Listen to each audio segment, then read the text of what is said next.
aujourd'hui, on va parler de mon sujet, vraiment. Si je devais vraiment résumer tout ce que je fais par rapport à mes différentes casquettes, mes différentes expertises dans un seul bloc, ce serait celui-ci. C'est la synergie corps, esprit, âme. Ce concept change littéralement une vie. C'est vraiment ce qui explique par différentes portes d'entrée cette notion d'alignement qu'on entend beaucoup parler quand on entend parler d'holisme, d'holistique, de bien-être, de santé aussi. C'est vraiment avoir de la cohérence entre le corps, l'esprit et le cœur. Vraiment, c'est tellement important. En fait, c'est vraiment tellement important et c'est à partir du moment où tout ça, ça fonctionne bien ensemble, qu'on comprend la synergie, qu'on le vit et qu'on le pratique, que du coup nos choix, nos comportements, nos pensées sont cohérentes par rapport à ça, que vraiment c'est là où en fait on a de l'éveil de conscience qui commence à se mettre en place et qu'on élargit de plus en plus la conscience. C'est aussi à ce moment-là qu'on comprend qu'on n'est pas juste seul, nous, avec notre petit ego dans notre petit coin, que tous les comportements, tous les pensées qu'on a, tout ce qu'on va faire, on le fait pour nous en termes d'individu, mais ça impacte aussi le collectif, que ce soit notre entourage familial ou à plus grande échelle. Et c'est ce qui fait aussi qu'on prend conscience qu'on est complètement relié à la planète.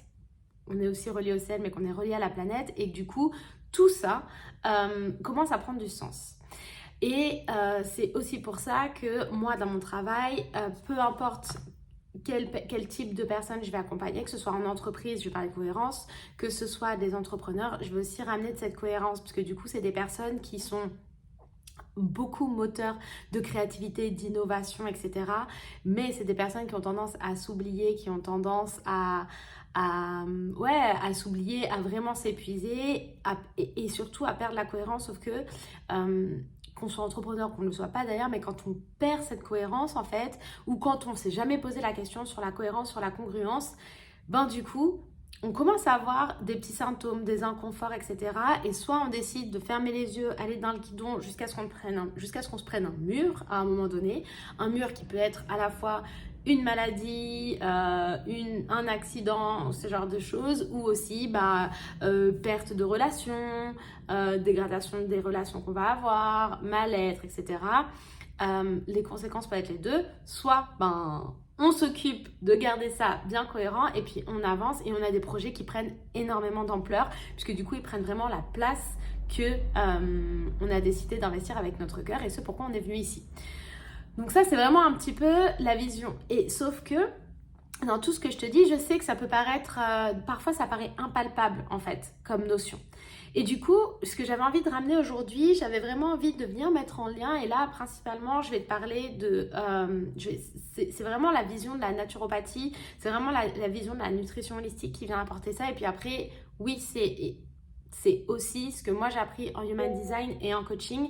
Mais là, aujourd'hui, je vais rentrer dans quelque chose de plus concret pour que vraiment tu comprennes que quand on parle pas de ça, on parle pas de concepts voluptueux, volumineux. C'est vraiment concret. Et du coup, pour moi, le meilleur moyen de te présenter ça, c'est de parler d'hormones. Et là, tu te dis, mais qu'est-ce qu'elle me raconte ? Tu vois, j'ai une cliente à qui c'est arrivé donc qui a un souci à sa thyroïde. Et la thyroïde, donc c'est vraiment une glande ici qui est génératrice de symbiose et d'harmonie dans le corps. Et quand elle part en cacahuète et que en plus on a plein de paramètres qui viennent mettre de la confusion en fait, souvent les personnes qui ont des problèmes de thyroïde, c'est à ce moment-là qu'elles vont se rendre compte à quel point les hormones sont importantes pour l'équilibre, le bien-être, la santé physique, mentale, émotionnelle, spirituelle, tout ce que tu veux. Il faut vraiment comprendre que l'équilibre des hormones, si tes hormones ne sont pas équilibrées, il n'y a rien qui peut fonctionner dans ton corps. S'il n'y a rien qui fonctionne dans ton corps, il n'y a rien qui fonctionne dans ta tête. S'il n'y a rien qui fonctionne dans ta tête, il n'y a rien qui fonctionne dans ta vie. C'est aussi simple que ça. Et quand je parle d'hormones, souvent, quand on va penser, surtout, je sais qu'il y a beaucoup de femmes dans ma communauté, donc vous êtes nombreuses à dire « Ah oui, mais oestrogène, progestérone, on a déjà entendu parler. » Non, là, c'est pas de ça que je parle. Je parle vraiment de toutes les hormones qui vont régir le corps. Je parle des neurotransmetteurs qui sont, du coup, on va dire, l'hormone, elle circule dans le sang, en fait. Donc, l'hormone, ça va vraiment être la messagère qui va faire que ce qui se passe ici, ben, comment est-ce que ça va agir au niveau des ovaires, comment est-ce que ça va agir au niveau de l'estomac, comment ça va agir, etc. Ça va circuler dans le sang. Et puis, les neurotransmetteurs, c'est la même chose, mais vraiment au niveau neuronal des cerveaux, parce que ça passe par conduction électrique, pour faire très simple. Et du coup, aujourd'hui, j'avais vraiment envie de te donner un chiffre qui est hyper parlant et qui explique beaucoup de cette synergie corps-esprit, c'est que 20% des messages partent du cerveau pour aller au corps. Donc si tu comprends bien où je veux en venir, c'est que 80% des informations partent du corps pour aller au cerveau. Concrètement, si je prends la vision de la naturo, donc la naturo-scientifique, ce qu'elle nous explique, c'est que notre corps, il fonctionne tout le temps. Notre corps, notre système nerveux fonctionne tout le temps en mode rétrofeedback. C'est-à-dire que les fameux 20% qui vont descendre ici se basent sur les 80% de la remontée d'informations. Donc il se passe des choses tout le temps dans ton corps, ok, 80%, hop, c'est envoyé là-haut et du coup, dépendant de ce qui se passe dans ton corps, ton cerveau, pour schématiser, ton cerveau va donner des indications, des réactions à avoir.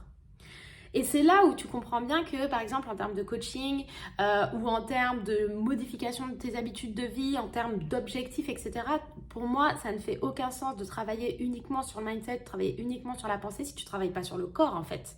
Parce que ton corps a une mémoire, ton corps fonctionne tous les jours dans cette espèce d'harmonie, d'homéostasie. Il est tout le temps en train de réguler, il est tout le temps en train d'envoyer des informations. Mais il y a aussi tout ce concept de mémoire cellulaire, tout ce que tu as vécu, tout ce que tu as vraiment, on va dire ça vécu comme expérience, c'est engrammé quelque part en toi. Et il y a des fois, quand tu as vécu des traumas, des petits traumas, je parle, là je suis pas dans la pathologie, mais quand tu as vécu des petits traumas, quand tu as été choqué de situations, etc., ça laisse des marques. Et sauf que ces marques-là, si tu les laisses telles quelles et que tu ne fais jamais le travail de les libérer, tu fais jamais le travail de vraiment venir lâcher ce qu'il y a besoin de lâcher, ou si tu stockes tes émotions comme ça parce que tu te laisses pas le droit, d'exprimer ta colère, ta tristesse, tu laisses pas de place aux émotions, de rire, aux éclats, etc., tout ça, ça cristallise à l'intérieur. Et du coup, en termes de neurofeedback, ça envoie des informations pas folles, mais en même temps, ça programme ton cerveau à fonctionner et à avoir des comportements qui sont pas adaptés, pas forcément sains et pas reliés à ton bien-être. Et ça, c'est tout ce qu'on veut éviter. Donc ça, c'était vraiment un chiffre que je voulais te donner parce que c'est ça qui permet pour moi de comprendre que ça et ça fonctionnent en même temps. Ok ? Et en termes d'hormones, je vais te présenter 4 hormones très simples. Je ne vais pas rentrer dans les détails, mais juste pour que tu prennes conscience. La dopamine. La dopamine, c'est vraiment l'hormone du starter. C'est celle qui fait que tu es contente de commencer ta journée, que tu as envie de faire plein de projets, que tu as envie d'y aller, etc., que tu as la patate. Ok ? La sérotonine. La sérotonine, c'est l'hormone de la relaxation et de la détente. La majorité des femmes manquent de sérotonine, mais c'est vraiment c'est l'hormone du lâcher prise, on pourrait dire, celle qui t'apprend à lâcher prise, etc. D'ailleurs, c'est même pas des hormones, c'est des neurotransmetteurs dont je suis en train de te parler. Après, tu as l'acétylcholine.